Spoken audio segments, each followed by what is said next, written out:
খুবই বিভৎস একটি নিউজ দিচ্ছি আপনাদেরকে। সেটা হচ্ছে এখান থেকে প্রচুর মৃত মানুষের গন্ধ পাওয়া যাচ্ছে, প্রচুর মৃত মানুষের গন্ধ পাওয়া যাচ্ছে। এখানে ধারণা করা হচ্ছে যে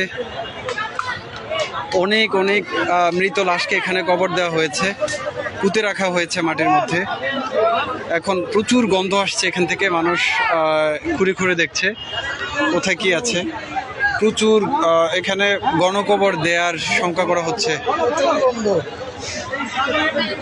প্রচুর প্রচুর অনেক গন্ধ বেরোচ্ছে এখান থেকে। এই জায়গাটি হচ্ছে গণভবনের ভেতরের সামনের সাইড। অনেক মানুষকে এখানে পুঁতে রাখার আলামত পাওয়া যাচ্ছে। আমি আপনাদেরকে একটু দেখাচ্ছি। এখানে এই যে নতুন চিহ্ন দেখা যাচ্ছে, চিহ্ন দেখা যাচ্ছে যে এখানে গণকবরের চিহ্ন পাওয়া যাচ্ছে গণভবনের ভেতরে। প্রচুর মরা লাশের গন্ধ বেরোচ্ছে এখান থেকে। এখানে উৎসুক মানুষ দেখতে পাচ্ছে।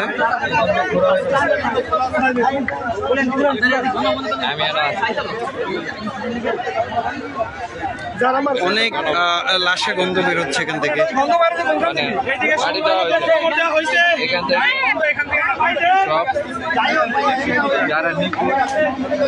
এখানে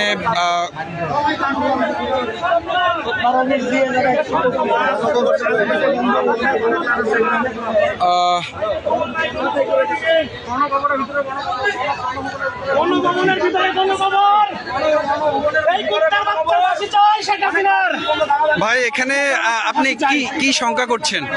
ভাই এখানে 1000 উপরে মানুষের গণকবর দেওয়া হয়েছে ভাই গণভবনে। জি, 1000-এর উপরে গণকবর দেওয়া হয়েছে। এই স্বৈরাচারী সরকার আমাদের ছাত্রদের গণকবর দিচ্ছে, সাধারণ মানুষের গণকবর দিচ্ছে। ওরা ফাঁসি চাই, ফাঁসি। ওর কুত্তার মতো বিদায় মারতে চাই আমরা জনগণ।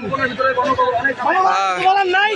জি জি, ধন্যবাদ। ফাঁসি দেওয়া, ফাঁসি দিতে হবে ভাই। এখানে সবার দাবি একটাই, ফাঁসি দিতে হবে। জি, ইনশাআল্লাহ। জনগণের একটাই দাবি, সাধারণ মানুষের দাবি, আমাদের ছাত্রদের দাবি, সবার দাবি ফাঁসি চাই। আমরা আর কিছু চাই না, ফাঁসি চাই, ফাঁসি চাই, ফাঁসি চাই, ফাঁসি চাই। এই মুহূর্তে এখানে মানুষ ক্ষোভে ফেটে পড়ার মতো অবস্থা।